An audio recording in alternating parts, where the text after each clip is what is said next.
എന്താ ഇതിന്റെ ഗുണമെന്ന് പറയാം.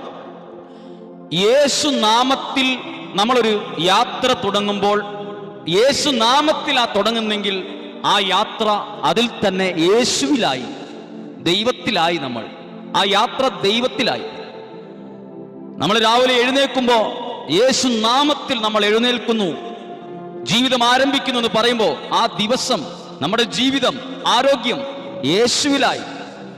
നമ്മൾ ഉറങ്ങാൻ കിടക്കുമ്പോൾ യേശുവിന്റെ നാമത്തിൽ നമ്മൾ വിശ്രമിക്കുമ്പോൾ നമ്മുടെ രാത്രികാലങ്ങളിൽ ഉള്ള സമയം, ആ സമയം നമ്മൾ ഉൾപ്പെടുന്ന ഈ പ്രാർത്ഥന ചൊല്ലുന്ന വ്യക്തി യേശുവിലായി, ദൈവത്തിലാണ്. പിന്നെ ഹല്ലേലൂയ, യേശുവിലായി.